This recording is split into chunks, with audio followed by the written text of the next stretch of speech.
উত্তাল বঙ্গোপসাগর, উঁচু উঁচু ঢেউ আঘাত হানছে উপকূলে। সেন্ট মার্টিনের চারপাশে পানির উচ্চতা বেড়েছে স্বাভাবিকের চেয়ে 2 থেকে 3 ফুট। ঢেউয়ের তোড়ে লণ্ডভণ্ড হয়ে গেছে পর্যটন দ্বীপটির গাছপালা, বাড়িঘর।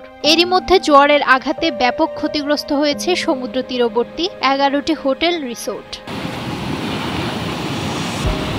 সেন্ট মার্টিন রক্ষায় অচিরেই যথাযথ পরিকল্পনা ও বাস্তবায়ন দরকার। বেড়িবাঁধ নির্মাণ ও সংস্কার করা না হলে দ্বীপটি বিলীন হয়ে সাগরে চলে যাবে বলে আশঙ্কা করছেন স্থানীয়রা। তারা জানান, টেকনাফ থেকে সেন্ট মার্টিনে যাতায়াত করতে হয় নৌযানে। ভারী বৃষ্টি ও সাগরে কোনো বৈরী পরিস্থিতি হলে নৌযান চলাচল বন্ধ হয়ে যায়। সাগরের লবণাক্ত পানি ঢুকে নষ্ট হচ্ছে দ্বীপের ফসলি জমি। সেই সঙ্গে টেকনাফ থেকে দ্বীপে খাদ্যপণ্য সরবরাহে ব্যাগ পেতে হচ্ছে।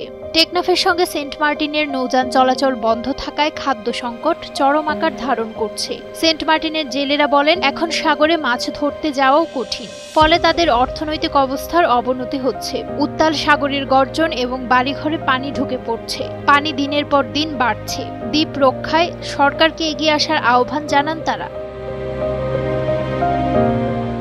প্রতিবছর বর্ষার মৌসুমে সাগরের ঢেউয়ের ধাক্কায় দ্বীপের চারপাশের বাড়িঘর, গাছপালা, চাষের জমি ক্ষতির মুখে পড়ে। জলোচ্ছ্বাস হলে দ্বীপের মধ্যে ঢুকে পড়ে পানি। জোয়ারের পানিতে এরই মধ্যে প্লাবিত হয়েছে 2 শতাধিক বাড়িঘর। দ্বীপের বাসিন্দাদের প্রধান আয়ের উৎস পর্যটন, ব্যবসা, মাছ ও কৃষি। সাগর উত্তাল হলে জেলেরা মাছ ধরতে যেতে পারেন না। পর্যটন মৌসুমে পুরো সময় দ্বীপে পর্যটক না গেলে আয় কমে যায়।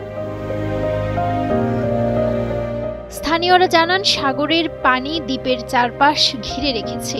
বেড়িবাঁধ বা জিও ব্যাগ সহ যে কোনো পরিকল্পনা করে দ্বীপ রক্ষায় সরকারের পক্ষ থেকে উদ্যোগ নেওয়া দরকার। অন্যথায় দ্বীপটি অচিরেই বিলীন হয়ে যাবে। নিউজ ডেস্ক, সময়ের আলো।